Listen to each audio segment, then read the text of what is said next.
Well, hey there, American Farmsteaders. This is Jenny with the Gramstead Family Farm. And Donna with Hazel Bell Farm. And we are coming to y'all from Northeast Florida as two American farmsteaders doing our best to grow our own food and share our homesteading experiences with you in hopes that you'll grow a little food of your own. Yeah, this week we are welcoming Tim from Eat Your Yard Jacks. Hey, Tim. Hey. How are you? I'm so glad to be here. I'm doing fine, and it's good to see y'all. You as well. Good. We're glad to have you. Yeah, Tim came to our first American Farmstead convention, was a hit, had a beautiful plant selection. He does some pretty cool stuff. So we wanted to share what it is that you do, and then we'll go from there. So tell our audience who you are and what you do. So I'm Tim Armstrong, and I am director of Eat Your Yard Jacks. It's a nonprofit in Northeast Florida. We do the Jacksonville and whole Tri-County area. We have a website at eatyouryardjacks.org. We have a YouTube channel, Instagram, Facebook, TikTok, and it's all at Eat Your Yard Jacks. We're just trying to sow the seeds of change and reconnecting people with the earth. And we have a 40-acre farm that we've turned into kind of a permaculture farm. And we allow customers to come out every Thursday, Friday, and Saturday. You can order online. We do school groups. And unlike a lot of nurseries that you might go to, pretty much everything we sell is growing here on the farm somewhere. So we use it as a site where we can bring in school groups and social groups to show them, what it actually looks like in the ground. I can describe a guild to you, but I can show you and help you pick one out for your yard. And that's kind of what we're all about. Yeah, we need to make a trip over there. I know. I was just actually thinking the same exact thing. Yeah. I know you do a lot of workshops there too, where you do a lot of hands-on education right there on site. Are those like a weekly thing, a monthly thing? How often do you do that? It's usually a couple of workshops a month. And we have really attempted to bring in a lot of guest instructors. So right now we have a permaculture workshop on the books for October 26th and 27th with my friend Stephanie Sion from Caribbean Agroforestry Institute. She's going to come up and do a 2-day workshop, and I'm just so excited about having her here. I've taught at her farm in Puerto Rico, and she's a very talented instructor, was very instrumental in the Rocky Mountain Permaculture Institute, and ran their program for quite some time. We've got the 4th annual Persimmon Festival coming up, and I'm so excited about having you guys be part of that and do a speaking engagement. That's the first Sunday in November of each year, and this is year number 4. It's on the 3rd this year, and we will have a local chef doing some magic, and we will have instructors all day long at doing half an hour talks. We'll have food coming out with tastings all day long, kids activities all day long, and music all day long, and persimmon beer this year. So we're excited. Oh, wow. That's cool. That's cool. This is the second year that Fishware Brewery has offered to come and pour at the event. So for the last 2 or 3 years, they've did a kefir lime beer with our leaves from our kefir lime tree. But this year they decided to, since they're going to do the Persimmon Fest, to do a persimmon brew. And so I'm excited about with them and see how that turns out. We've got a mushroom workshop coming up. And if you check our website out, you'll see that we have quite a few different instructors and different workshops. Awesome. Yeah, we're really looking forward to it. It sounds like it's just going to be a great time. Yeah. So, we keep hearing you say this word permaculture, and, you say that you have a permaculture farm. But I have a feeling that a lot of our listeners have probably heard that word thrown around quite a bit, but I'm wondering if they've made the actual connection as to what permaculture actually is. So we wanted to bring you on here to see if you could kind of talk us through like the basic principles of permaculture and, what you do on your farm to say, I have a permaculture farm, and so how can people like start to implement that, on a small scale at home with their smaller gardens? That's a very good question. I'm happy to field that question. The funny thing is that I always kind of stalled on calling myself a permaculture farm, although people would come in and call it a permaculture farm, and I do embrace the permaculture, but I also embrace biodynamic gardening and lots of other French biointensive gardening and Korean natural farming, and I kind of blend all those together in what I do. But permaculture is kind of something old made something new, and so the term permaculture was really coined by Bill Mollison, who said it was a conscious design and of agricultural production using the ecosystem, the diversity, stability, and resilience of natural ecosystems. So you're trying to mimic natural ecosystems, problems and the solutions. And, if you think back, to where the Indians, and early settlers, we lived off the land. I mean, that's the way, we have been around for tens of thousands of years as a human race, maybe more, and modern agriculture is pretty new, in the scope of things. It's really second in time. So, that's kind of where we are. Permaculture, I do embrace it because the principles are, really important of caring for the earth, caring for people, and fair share or return of surplus. So those are all some of the principles of permaculture. And I think we can all relate to, how that is going to make a better world. And so, I think that's one of the reasons that it's really caught on with the younger generation, and I'm excited about, seeing excitement from this next generation, because that's what it's going to take. And that's a lot of what we're about here at the farm, is trying to teach that next generation. That's why we do so many school groups and school activities and summer camps and stuff like that, is because we want to plant that seed. We want to get people's hands dirty. We want to get those feet on the ground and get that connection with earth. And so that's kind of. I said, I love it. That is a really great broad explanation of what permaculture is for those who have not ever really gotten into the meaning behind. You said something in there that really, I think, resonated with me, and is a very good brief caption, is that mimicking nature, right? And so what does nature do in this situation? And you also mentioned problems and solutions. So can you go into that a little bit? I certainly can.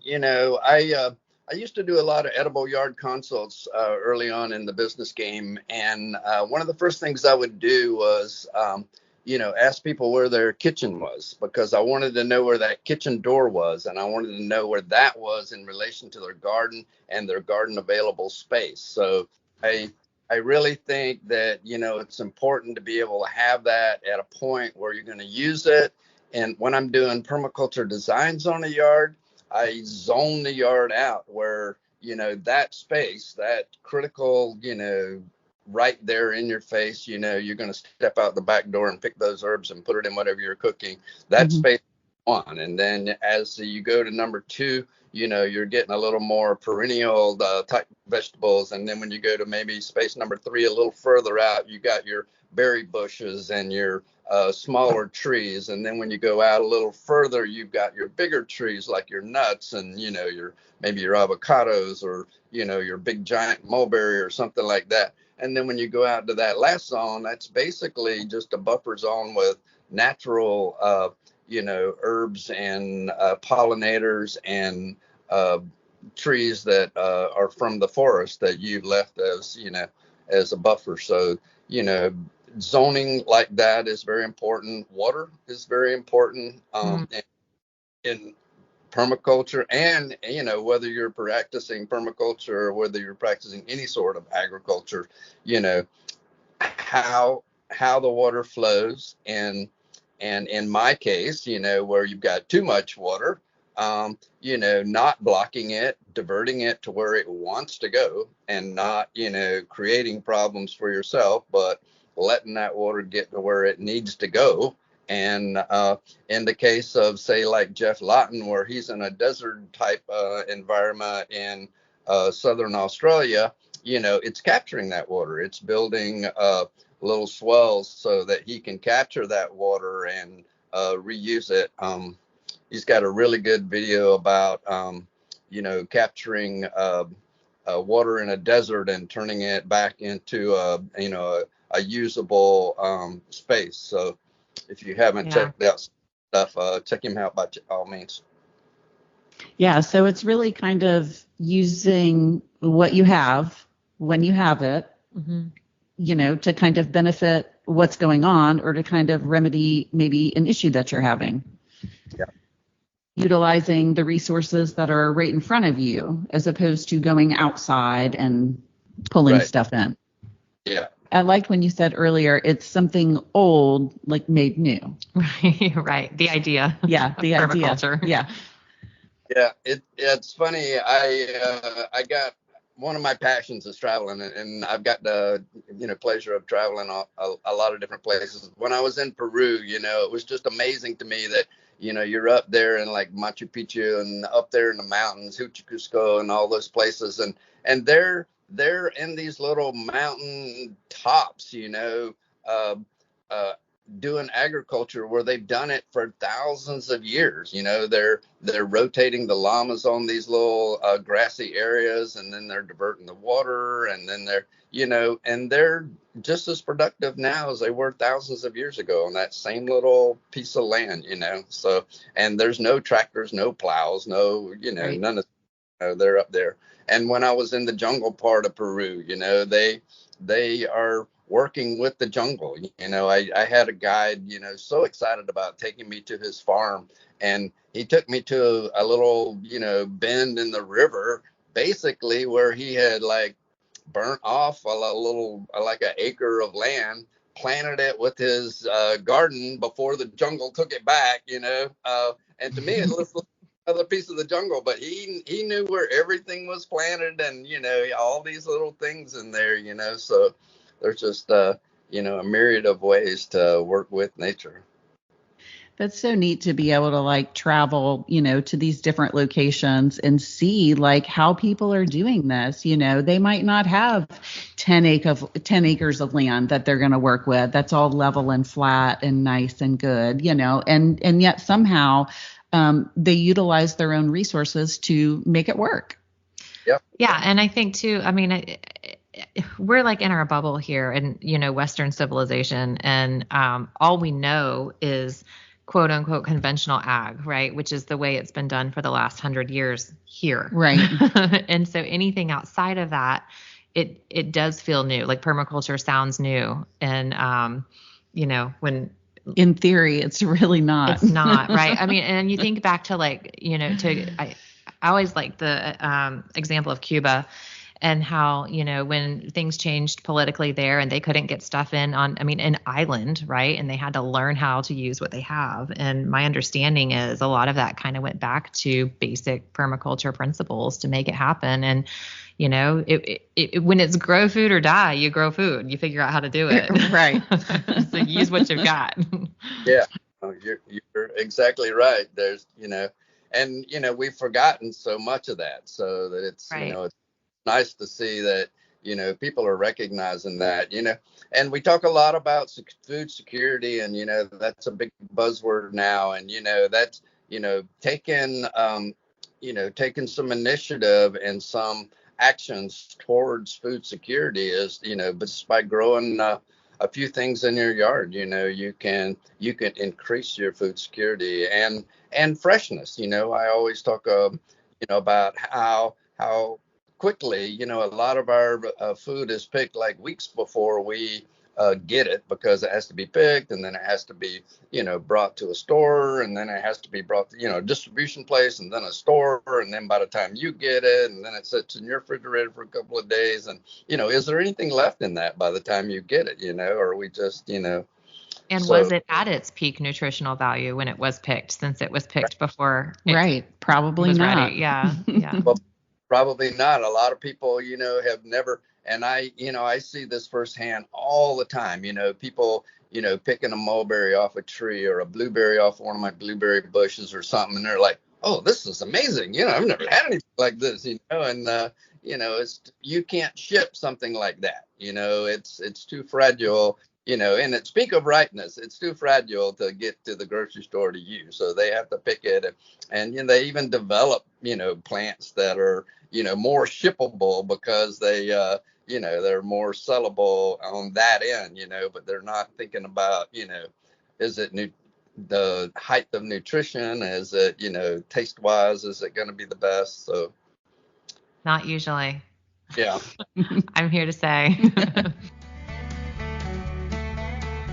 You probably noticed that we're sounding a little different. We had a little bit of technical difficulties, which is not a big surprise for us. So we're back. We had to lose our sound equipment, but we got everything back in shape. So we are back talking permaculture. We just might sound a little different. Yeah. We'd rather be in the garden. You're right. Truth be told. Hey, my fall potatoes came up. Oh, good. And all of this rain has just had me on edge about those potatoes. So I actually, of course, every spring we grow potatoes, but I had some little ones that got to the wayside in the bottom of the basket, and I noticed that they were sprouting. And so for the first time, I was able to save my seed potato seeds from spring and get them in for a fall crop. And so all of this rain has had me on edge. Like, please don't ruin my potatoes. Mm-hmm. So they're up and looking good. Yeah, I've never, good. I've never done a fall crop of potatoes, so I'm interested to hear how that might go. We do a lot of tuber crops that are still in, though. We've got Topi Tombo, which is a root crop from Guinea. We do a lot of cassava, which is, our fall starch.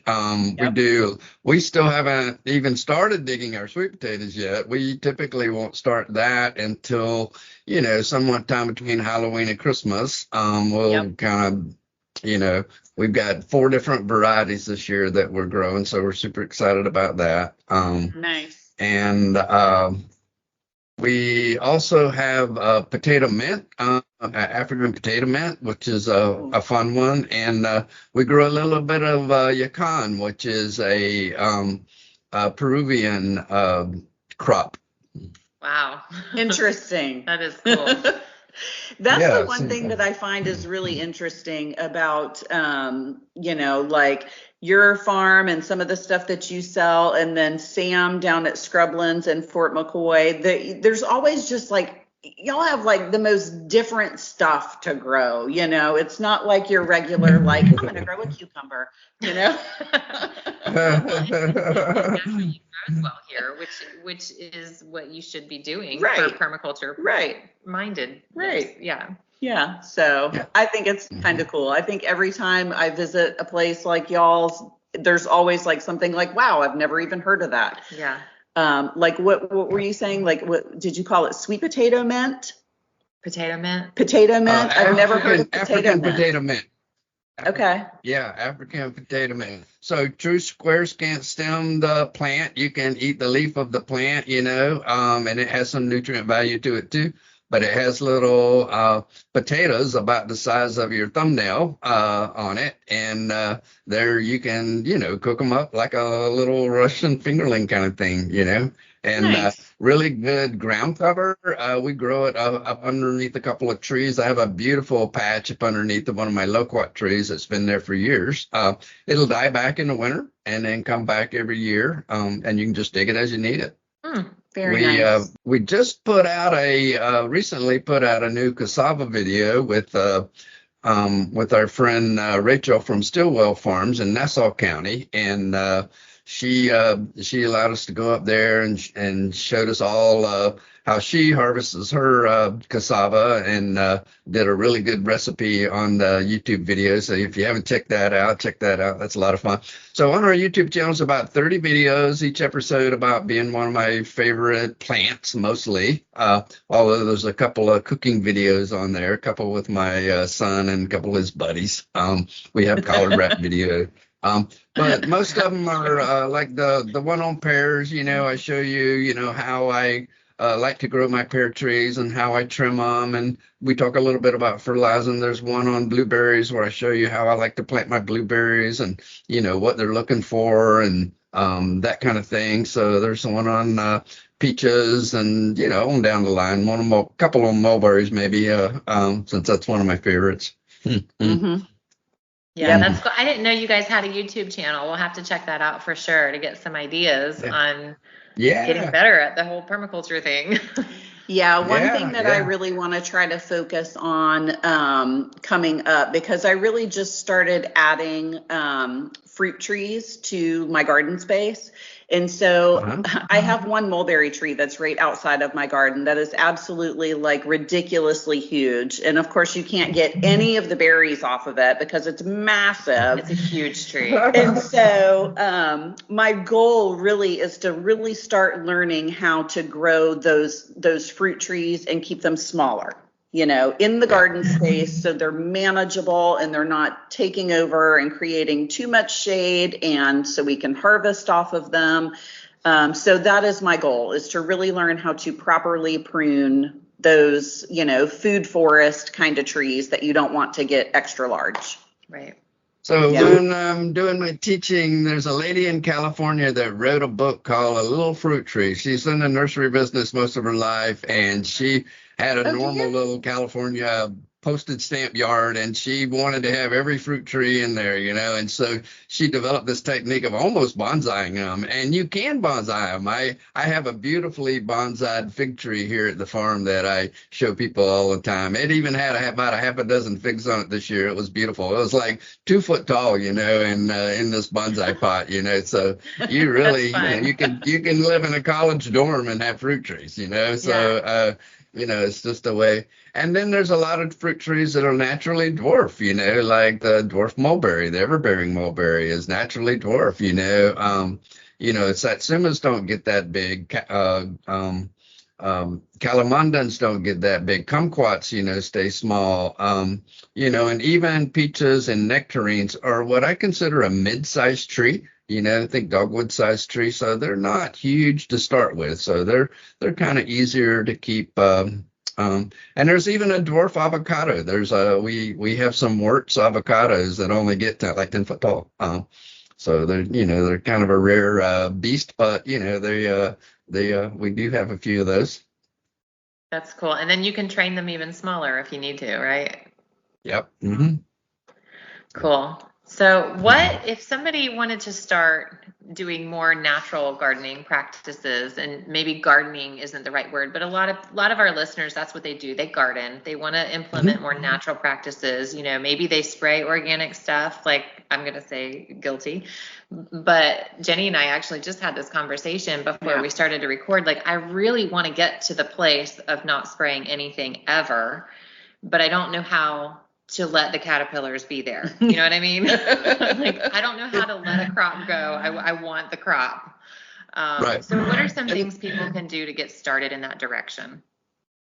Yeah, and it is very difficult, and I'm not there with my farm. I mean, I'm not saying that I don't never spray. Actually, I follow a lot of Michael Phillips, the holistic orchard techniques. So,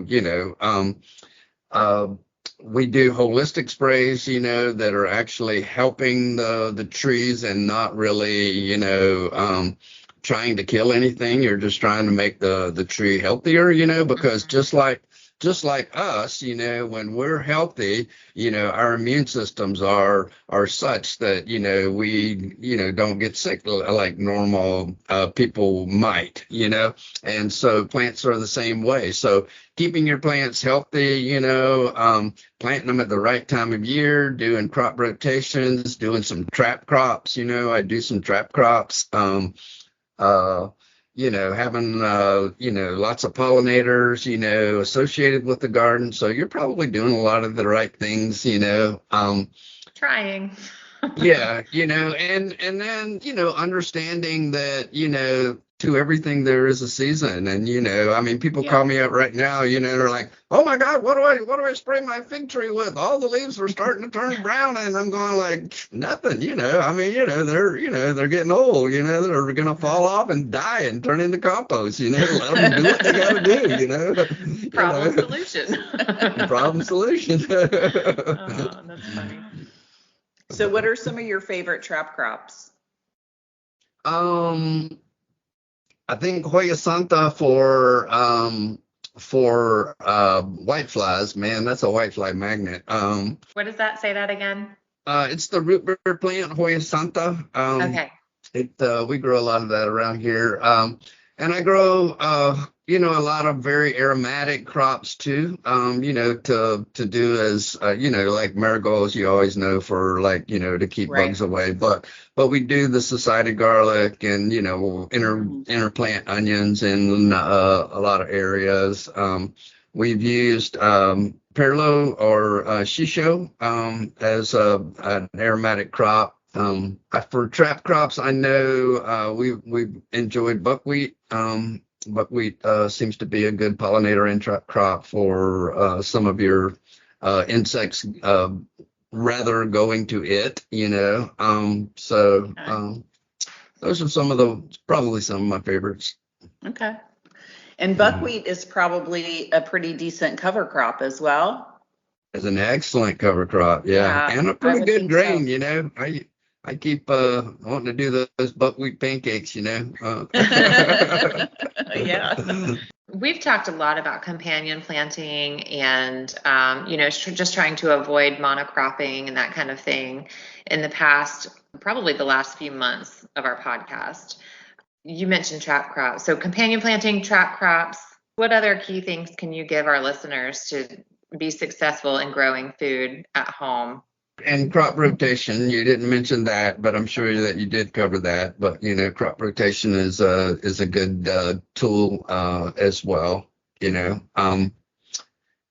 as I had mentioned earlier, seasonality, is just such an important thing for people to be successful. Planting the right thing at the right time of year. Right. The right varieties. The right varieties, planting some heirloom seeds, starting your own genetics and saving seeds and being able to reuse those. I was so happy to see the moon seeds of seeds. What is it? Seed the stars. Seed the stars. Seeds of the stars. Yeah, they yes. came a couple. So that was I just a fun got an order from them. Did you? Good. Yeah, I grew a few of those their plants this year. I was particularly interested with the edible leaf okra and a couple of more oddballs that they had. So that was a lot of fun. Yeah. Yeah, they've got a really cool seed collection. I really like their whole thing that they do. I think that's great to have those locally adapted seeds and they've kind of taken a lot of the guesswork out of it for Florida gardeners. So that's super cool. Yeah. That is cool. They'll be back for 2025 convention. Good. Yeah. Yep. That was one of the things that Stephanie did for the city of Basalt. She got together with the local library and created a seed bank at the library as part of her urban agriculture activities in that area. And it became very successful and was written up, had a couple of PBS specials on it and was in one of the books on building community gardens. That's super cool. Yeah, that is super cool. Yeah. Yeah. I mean, anything that you can do to like facilitate the connection so people can make that connection with, oh, look, wow, I really can grow this. I really can grow my own food, or I really can butcher my own chicken. So that's kind of why we do what we do. We just want to be like the facilitators to let people have that connection. So The encourager. The encourager. You can like, do yes, it. you can do it. And you might fail, but you can do it. Yeah, right. Yeah, that is an important thing, is not being afraid to fail and understanding that, not everything is going to be successful and you are going to fail. There's really no failures. There's only lessons, so, if that didn't succeed, then we're going to do a little different next time. So, that's what I tell people. Yeah. Yeah, and you got to, figure with yourself where you're going to draw the line, and I've got this bunny that I've been watching in the garden. He was so cute in the spring, and he was leaving things alone for a while, but then I planted my fall garden, and I went out there the other day, and everything was eaten off to the ground. So you gotta figure out, figure your battles, That's right. Yeah, I currently have a little rabbit in my garden eating the tops to my sweet potatoes. And then I had a chicken in the garden that was eating all the tops to my sun hemp that I was cover cropping with. And so I managed to get the chicken out, but have not managed to get the rabbit out yet. So good luck on that. You know how they multiply. Right. Yeah. So, it is what it is. And we do what we can. And you work with what you got when you have it. So, yeah. Well, we appreciate everything you guys do and inviting us for this podcast. It's been, thanks great for talking coming. with you guys. We're so excited about Persimmon Festival too. Well, we're excited about having you guys up here, and it should be a great event this year. We're really looking forward to it. Yeah, I can't wait. So we're looking forward to that. So we'll definitely be back in touch soon with you and seeing you soon. Well, and coming out and good. having some persimmon beer. Yeah. That's coming out and having some persimmon beer. So that's November 3rd. It is a ticketed event. So check the website and purchase your tickets in advance. Also in November, we're doing a natural building workshop with Uncle Mud. We're bringing him out of Ohio, and we're going to be doing some building with sand, clay, and straw. This is the old ancient techniques that the Devonshire cottages were built with, the adobe, buildings out in Mesa Verde, all that's Cobb. So super excited about doing some natural building with them. And then that workshop in October will be a lot of fun with Stephanie. She's a really good teacher. And so all that, all those happenings are coming out. And so super looking forward to that. I just found out that we're doing a little small tour de form too with Slow Food First Coast. And that's going to be in mid-September. So check our website. There'll be some information coming out about that as well. And we will be at that. We will be at the Murray Hill Farmers Market, which is our little neighborhood market in the west side of Jacksonville here. And that's Wednesday of every month. And it's behind Fishweir Brewery off of Edgewood Avenue near Roosevelt Boulevard. And come check that out. It's a fun little funky market. Super excited. Yeah. So on your website, everybody can find all of the links to your workshops, your classes, tickets to the Persimmon Festival. All that is in one spot on your website? It is. Okay, cool. We'll link it. Yeah, we'll make sure that we link it in the show notes for anybody that's interested. That way they can find their way to you. And probably go ahead and throw up a link to your YouTube channel. So yeah. Sounds good. Well, we appreciate it. There's a little video on last year's Persimmon Fest on there, and I've been linking that to a lot of our social media and stuff. Cool. Very cool. All right. Well, thank you, Tim. Thanks so much for coming on. Yes. Thank you so much. We appreciate you inviting us and you guys' generosity with the community and with us. And we're just super pleased to be a part of your circle. Love it. Yeah. And likewise, we love being part of the circle too. So that's the whole point, to build community that's sustainable. Sounds great. Yeah. Yep. All righty. Well, we'll be seeing you soon. Thanks, Tim. All right. Sounds good. Well, we look forward to it. Thanks.